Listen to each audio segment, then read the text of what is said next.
কিন্তু ইরান আমি এখনও এই জাহাজগুলো ডুবিয়ে দেওয়ার চিন্তা ইরান করে না। ইরান এখনও যে ফাইটার জেটগুলো বিভিন্ন ঘাঁটিতে অবরুদ্ধ হয়ে আছে, মানে সেগুলোকে তুলেও আনা যাচ্ছে না, সেই ফাইটার জেটগুলো ধ্বংস করার চিন্তা এখনো করতেছে না। ওইটা করবে। ইরান যে বলতেছে না যে আমরা ডিফেন্সিভ, আমরা ডিফেন্স, আমরা আত্মরক্ষা করছি, ওফেন্স, আমাদের ওফেন্স হলে সেটা আপনারা দেখবেন, বুঝতে পারবেন। যদি ওফেন্স আমাদের যেতেই হয়, আমাদের অ্যাটাক যদি করতেই হয়, অ্যাটাকিং মোডে যদি যেতেই হয়, তাহলে সেটা হবে অন্য লেভেলের।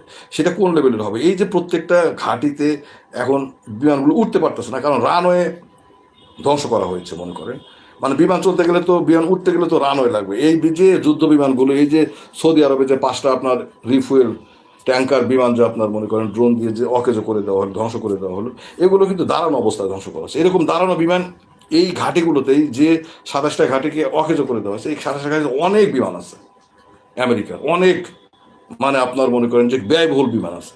কিন্তু এই বিমানগুলোকে কিন্তু ইরান ইচ্ছা করেই সেখানে কিন্তু এভাবে মারতে, সেখানে ওই ট্যাঙ্কার বিমানগুলো যেভাবে ধ্বংস করছে, প্রত্যেকটা জায়গাতেই সেভাবে ধ্বংস করা সম্ভব। তারা উঠতে পারতেছে না, তাদেরকে আপনার ধ্বংস করা সম্ভব, দাঁড়ানো আছে। কিন্তু ইরান ওই যে বললাম অ্যাটাকিং মোডে নাই। ইরান এখনো অন্যভাবে চিন্তা করে যে আমেরিকা এখান থেকে চলে যাবে, হবে, বা অথবা একটা আপোষ মীমাংসার মধ্যে